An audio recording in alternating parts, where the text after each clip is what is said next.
Hello, hello, hello, and welcome back to That Quirky Bird Girl. I am so happy to have you here. Y'all, this is such a special one. If you're watching the video or are tuning in over on YouTube, I am in bed as I always am for these podcast episodes. And I have got my red-tailed hawk plush in between my arms. I'm laying back on all of my other plushes, my bald eagle, my laughing kookaburra, my barn swallow. Ugh, all of these amazing birds surrounding me. Behind me, I have all of these paintings that I have worked so hard on and a bunch of different posters that I have sourced all throughout New York City and have just fallen in love with and wanted to bring to this podcast episode. But just, I have had an amazing day today. Oh my God, y'all. It was such a special one. And to be making this episode tonight feels even all the more special. And I am just so freaking grateful for what this platform has brought me and for what I have been able to create in the spaces that I have been able to be a part of and to grow and to share about the lovely birds that live in our backyards and that live in our New York City parks or our San Francisco parks or our Seattle parks, because that's right, folks. I'm coming to San Francisco and Seattle.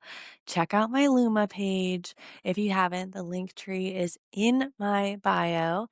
And you can join one of those tours if you are in either of those cities. I'd love to have you there. We are going to walk around and explore some birds together. But it has been so amazing to take these tours across really just the city and explore. And it's been so amazing. And I'm so grateful, y'all. So I want to talk about something that birds have really truly helped me with. And I honestly have not been able to fully articulate until literally this very moment, this evening, with you all, sitting here, recording in my bed in New York City, one of the best cities in the world. I'm sorry, folks. If you are a small town lover, I love that for you. I am a big city gal through and through. I am obsessed with cities. I have been since I was a kid. When I was a kid, I had big cities plastered all over my bedroom. I felt like I was going to be a star, and I have really evolved into that as an adult and have actually found so much solace in the true stars of the show, which are these birds most of the time. I think sometimes my excitement about them may steal the limelight, but you know what? I've become more and more okay with that with time. I recognize that I have a really big personality, and if I were to hide that from you all or shut it down and deny myself of that, then I wouldn't be myself on here. So I have to be big and I have to be bright and I have to be bold because that's who I am. Literally. Sometimes that overshadows the birds. My bad. But it's fun. It's fun to talk about birds and it's fun to get people together. Okay, I'm getting ahead of myself. We're going to get into the theme of the episode, which is overcoming limiting beliefs. Oh boy, you guys, this is such a hard one for me to both articulate, to feel, to talk about. But I'm finally feeling comfortable enough to talk about it, both within the context of my journal, but then also just generally. Um, Most of the conversations that I have on here on my podcast are conversations that I often haven't had with other people. And so oftentimes I forget that the people who love me and care about me are also watching this podcast. Hi, everyone. I love you. Thank you for watching. Really just sometimes forget. I don't know. I don't know why. I think sometimes the little details about me in person aren't as important as they are online for some reason. And so even with that last LGBTQIA plus episode that I did on my podcast, I hadn't even come out to my mom. Like, or my dad, to be fair. And that instilled a conversation, multiple conversations that I had that I subsequently after 2 days after, because I got a text message from my cousin. Hi, cousin. Ryan. Hi. I got a text message basically saying like, you should tell them. And I was like, shoot, like oops. Um, and so then I called and I erected that. But that's just all to say with you all that I am incredibly vulnerable over here. And I appreciate how kind and caring everyone has been with me in the comments and across my channel and in every space that I've engaged in, YouTube, TikTok. I've literally never gotten hate. And I'm so lucky to have experienced that. And I think it's unique. So I'm just going to keep writing that. And I know that my community, when the time comes, will be there for me. And those will be the opinions that I care the most about. I love you all so much. Okay.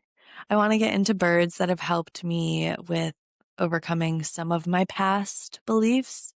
And a lot of those birds are birds that I am actually to this day like obsessed with talking about. And if you ever, which I hope you do, come on one of my bird tours, you will hear me yapping about these birds to no end because they are truly some of my absolute favorites. They have guided me through life in ways that are so profound to me. And I still oftentimes like don't find words to explain. So I'm going to try to do that today. And I appreciate your patience.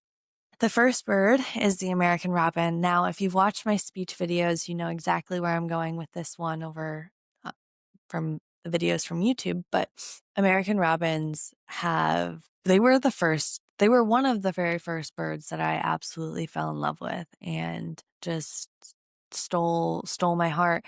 And the reason why is because they were so curious. It seemed like I took as a child their like jumping around behavior to me that felt like curiosity.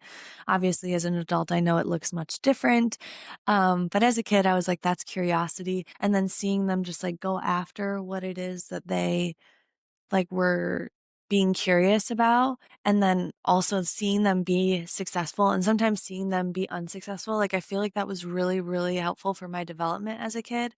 And I really saw them as like these birds that, yes, they had this successful and like productive side, but they also had this other side, which was literally, if you looked at them just like bouncing around on the ground, they look so goofy and so absolutely silly that like they look like they're just dancing, but it's also doing something productive. Like they're enjoying themselves along the way. So that I felt like at the time, like really just showed me that I can truly be myself and also meet some sort of degree of productivity or success that I'm looking for in my life. Like that just felt as a kid, like, and this was a lesson that I learned super, super, super young. But like as a kid, it felt so reassuring. I was like, I can be goofy, I can be silly. And there were spaces that I learned very early on that like weren't like that. But there were a lot. And I learned that the ones that I could curate, like I could be sort of navigating what I wanted it to look like around how I wanted to show up and how I wanted other people to feel when they were in my events as well. And that carries into the way that I do events today, but I'll get into that a little bit later. My next bird is our lovely, lovely, lovely blue jays. Oh my gosh, I'm absolutely obsessed. I think blue jays they're just like one of the most beautiful birds. They have this like stunning blue like assortment of colors all along there. And fun fact, y'all, it's not even blue. If you go out to see the birds when the clouds are out, No, blue jays are actually gray. They're actually gray. It's our eyes that interpret them as blue. So there are no true blue birds. It is our eyes and the light refracting off of their feathers that is doing the magic that is interpreting them as blue. Isn't that interesting? All right. Well, with blue jays, the story was a little bit different around how I sort of shaped my own overcoming of limiting beliefs. And with them, it was like I saw the Blue Jays, they were super bold and also super intelligent. And the way that they used their boldness alongside their intelligence really, I was like, oh, I too can be bold, but I can also be incredibly intelligent. Like, I don't have to like shutter off my intelligence or show that I'm like not as smart as I truly am, just so that I appease whatever sort of audience that I'm in based on what their assumption is because of how I look. Because oftentimes that is what I've gotten, you know. I think because of the way that I look, people often assume that I'm less qualified than I am. And that's something that I've come up against a lot throughout my life. And so I don't know. It's been interesting and I've navigated it a bunch of different ways, but Blue Jays always showed me that like I can be two things at once. And you can actually be multiple things at once. You could be hundreds of things at once. And Blue Jays kind of reinforced that for me on the boldness and intelligence side. The next bird was the pigeon. And it wasn't even in necessarily a way that like totally is aligned with what pigeons are, because pigeons have so much that is cool about them. If you want to learn more about my pigeons, love a pigeon. You can check out my TikTok because I make so many videos about them and I love them so dearly. They are oh my God, they're so beautiful. I could talk about them for so long, but that's not the point of what this is. What I'm trying to say about pigeons is that they are actually really good at teaching you how to stick up for something or someone. In this case, like I converted it eventually as a skill that I could use for people as well or other people. But at the time, it started out just for pigeons. And when I started like speaking up and sharing information, even when people didn't necessarily expect it. So, like, even when I was walking on the street and someone would say something about pigeons, and like I would deem this person as like a reasonable person that could like intake information, I would say something along the lines of, like, oh, actually, pigeons are this. And I would go into the lore and just like giving myself that opportunity or that window to like share some information or knowledge that maybe someone didn't have previously about a bird that I care deeply about. Like, it gave me personally, using like the pigeons as like a little bit of a catalyst, like it personally gave me courage to speak up. And eventually I converted that into speaking up for other people. Like when there were times or things that happened that I felt like were not okay. Um, and or like that were I don't know, that just felt like misaligned. I finally like was able to look to that situation and say like, okay, if I could do it for pigeons, like, and I know it sounds silly, pigeons aren't the same as humans, but like the core lesson, the fundamental lesson is already there. I knew that I could stick up for someone, something. I knew that I could do that because of the experience that I had through pigeons. The last bird that helped me with some of my early limiting beliefs was the osprey. And it's not necessarily in the way even that I've been talking about limiting beliefs earlier on in this video. I feel like ospreys actually reframed for me like the concept of like a family unit.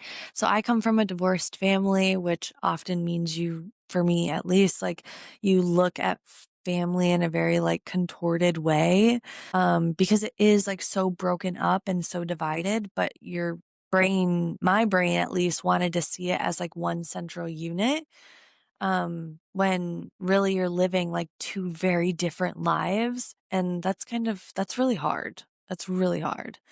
Um, and I was so lucky because, like, obviously I had the two separate lives, but I got to experience like so much with my siblings that like we went through.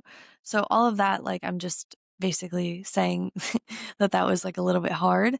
So seeing like the osprey and seeing them be sort of like all together and like the parents supporting each other and bringing back fish to the nest, it's almost like a reframing of what I thought would be or could have been, and shows me that like it still can be. So it reframes in that way, less a limiting belief. But I think the grander limiting belief is that like community is wrapped up within that. So I think in order to like truly be able to create community and like build spaces where everyone feels comfortable, you also have to have some sort of connection to like your inner family, like having like core people that you can go to or talk to, whether that's like your chosen family or your online family or your like born in family, like whatever it may be. Like I feel like you have to have some sort of experience or root in that in order to be able to create those like positive community spaces.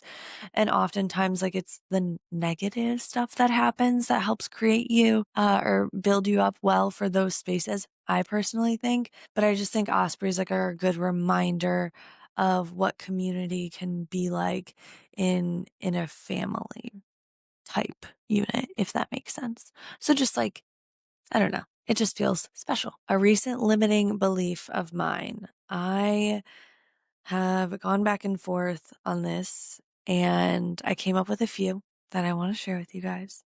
But it's been interesting to just spend time thinking about these types of things because birds have helped me through so much of it. And I didn't even realize it. Like, I didn't even fully recognize at times, like, what birds were doing for me. It just felt like it was like my natural response to like create a world where I saw something that was different, like a more positive future. I don't know, like a brighter future, a brighter world. I don't know. It almost felt like at the time, like world building. And now, like coming back and reflecting back on it, I'm like, oh my gosh, I didn't even recognize that was what I was doing in the moment, but it was what I was doing. That's just like how I sort of responded to being stuck. And that's something I hate. I hate being stuck like so deeply. It frustrates me so much. But my limiting beliefs that I had that were like so like ingrained in me for this, like for such a long period of time was one, that I couldn't build community. Boy, oh boy, was I wrong. I was wrong. And I'm so glad that I was wrong, but I was wrong too. I thought that I couldn't handle large groups. Again, I was wrong. And then this is just something about living in New York City. I am in the bracket of what is called a micro influencer. Now, if you have ever met me, if you've watched my content for a long time, I am not micro by any stretch of the means. Okay. I am the least micro person that you will probably ever come across. I am so macro that you can hear me across from the train station on the other side. Like I'm a very loud, extroverted person and I like talking to people. I find it to be very fun. I think it's very helpful to just like get to know people, and it gives me a lot of like courage to step outside of my comfort zone, to know that I can do something like that, and to know that like there are people there that like would support me, do support me. And I'm not by any stretch of the means in that support. Micro, okay? So, no. Okay? Those were my limiting beliefs. Okay? Those were built around me and they were built around society and they were built around, I'm neurodiverse. I thought for a long time that like I was incapable of communicating. Boy, oh boy, was I wrong. I was so wrong. Oh my gosh. But it wasn't until I actually started addressing these things and these limiting beliefs that I started seeing that I was actually wrong. Because for a while I was like, yeah, maybe I am micro. What the heck, Steph? Literally, that's not me to accept that I'm micro. Like by no stretch of the means, literally since I was a kid, okay? Never been micro a day in my life. Okay. So what did I do to address these? Let me tell you. This happened when I felt stuckaroony. I felt super stuck. I felt like I wasn't moving. I felt like I wasn't heading toward my goals. I felt like I wasn't exploring things in the way that I wanted to be exploring them. I wasn't learning about new things. I wasn't taking things in at the rate that I wanted to be taking them in. And I just felt frustrated with myself. I felt stuck. Okay. So what did I do? A, I launched bird tours. I had no freaking idea what it was going to look like. I didn't know what I wanted it to look like when I launched them. All I knew was that I wanted to be in front of people talking about birds in whatever format that took. Now, I decided that I wanted to start with first kids. And that was a really, really great first start because I was able to test out a bunch of different material. I still have fun doing it. It's so much fun. The kids' bird tours actually are probably one of the most like favorite or one of my most like favorite things that I do. So I launched those. I launched them more recently as like community-based events. So y'all have heard me talk about the San Francisco and the Seattle tours. So those have been pretty cool. And eventually I will be there exploring. So I'm really excited, y'all. Two, I did them. I actually did them. I took my booty there all the way to the parks that I decided that I would be hosting them in. And I freaking showed up. I showed up and I poured myself out. I gave every ounce of me. I shared about the birds. I shared about what birds you could see, what birds you couldn't see. I nerded out with my whole entire heart and I let myself be at the risk of being misunderstood, be at the risk of being wrong about something about a bird because anyone is welcome to correct me at literally any point. You know, I could read something and it be updated. I could, get a fact from somewhere that's not that should be fact checked, triple fact checked, quadruple fact. I don't know. Like there are so many things. Like I could see a bird that I don't recognize, like a warbler or a shorebird. Like I always struggle with those, like there are so many things that could happen.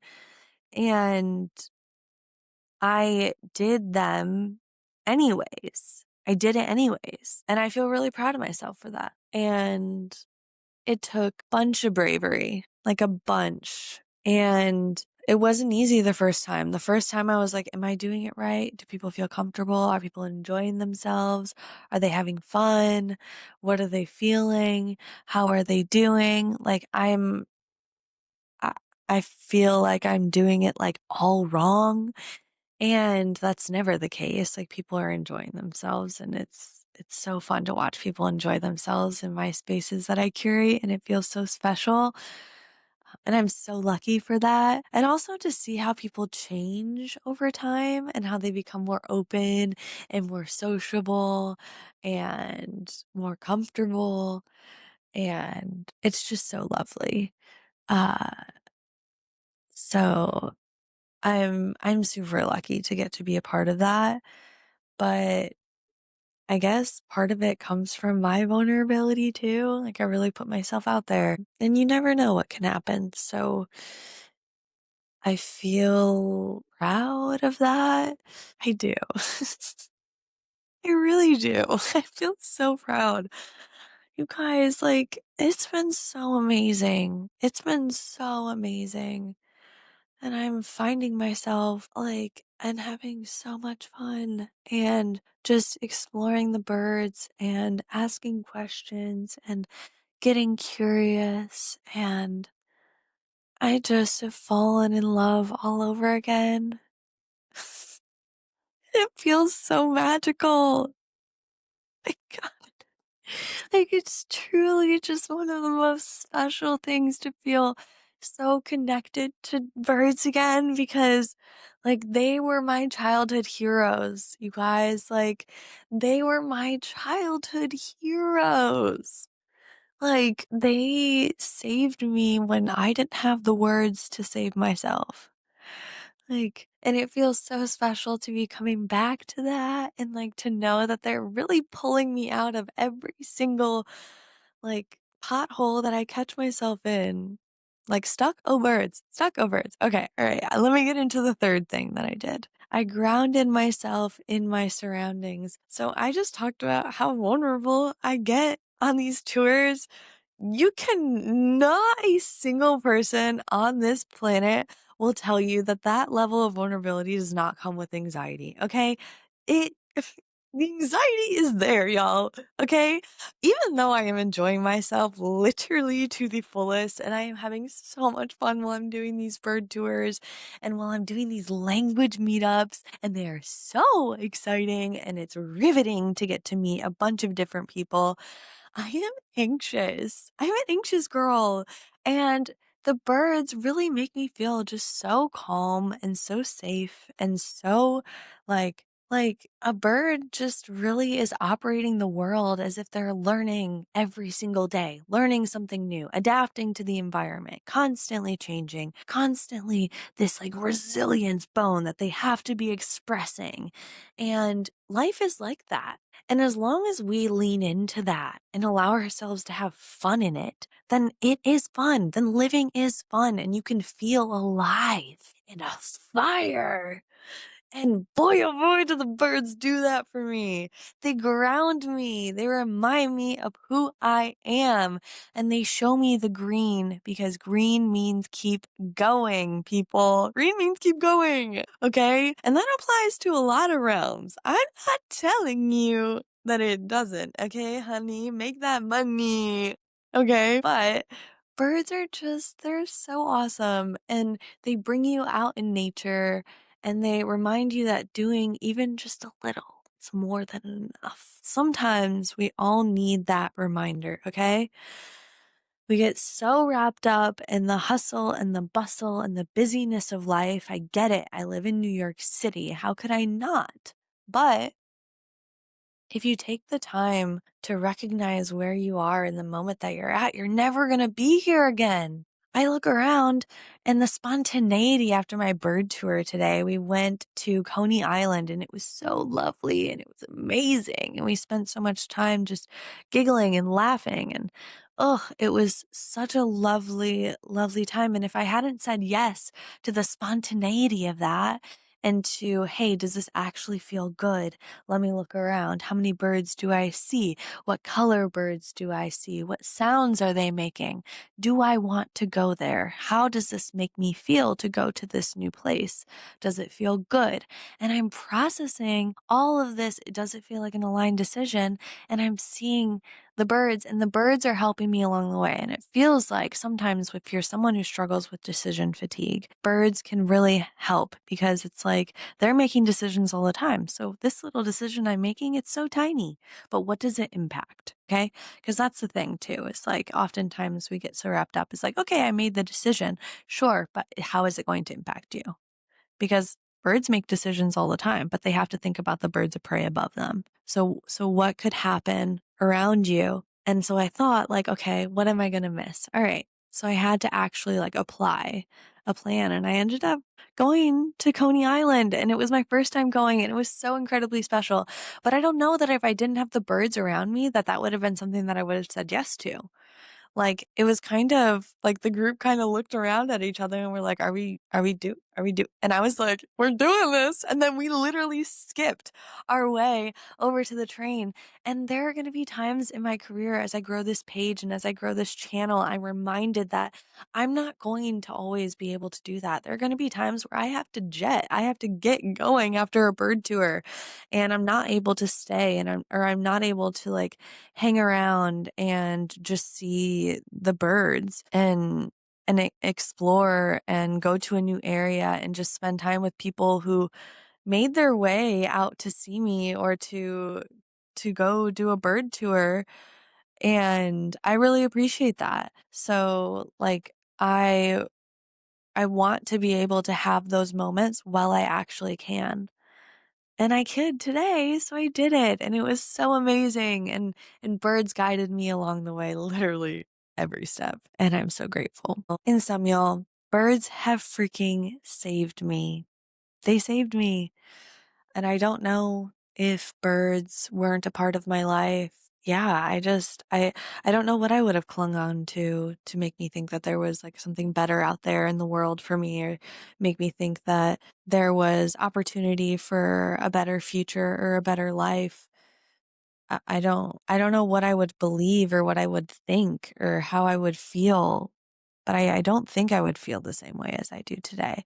I really truly feel like birds have saved me. Birds have changed my life for the better. Birds have made me a better person and made me want to be kinder and see a reason to be kind because of what birds can do for their community members. I think about birds like the black-capped chickadee and the tufted titmouse, who literally they look so different from one another, but they'll travel in large groups.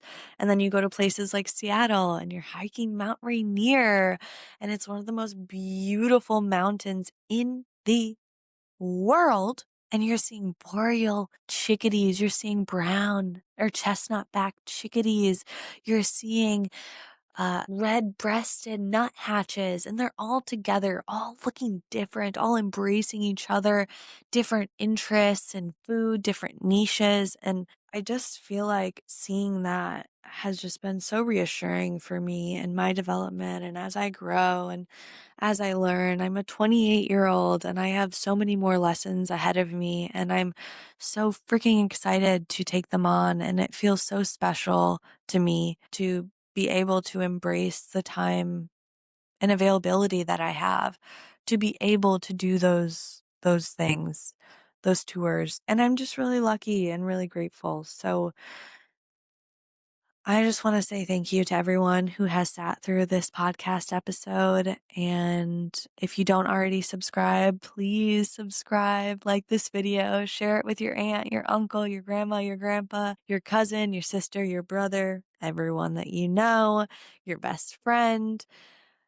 I don't know, y'all. I'm really excited about the future and what more looks like and how I can continue growing and expanding this channel because it's been so exciting with you all and it's so special, and the community that this has built has just been so lovely and so kind to each other. I see it in my lives, I see it in my videos, and I see it at my events, and I'm beyond grateful for you all.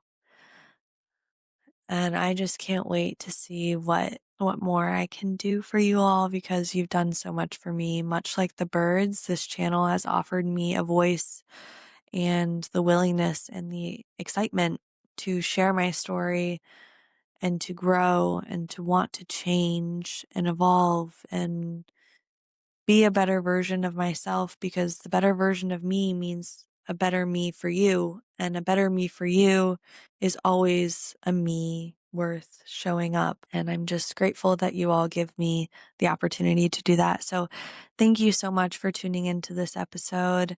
Thank you for being here. Thank you for being you. Thank you for being quirky. Thank you for being weird. Thank you for being every ounce of you. Never change, my friends.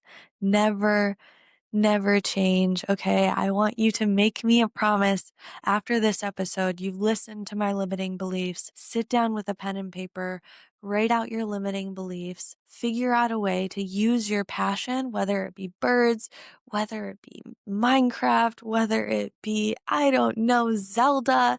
Like, find a way to use that passion to drive you to overcome your limiting beliefs, because I promise you, my friend, you are so much more than you tell yourself, just like I was. And whatever it is that you believe in can help you out of it. And I know that, you know that. We have so much more to conquer together, you all, and we're gonna do it on this channel with more to come. My dreams are coming true, and so are yours along with mine. We're doing it together. I love you so, so, so much. And I'll see you very, very soon. Bye, everyone.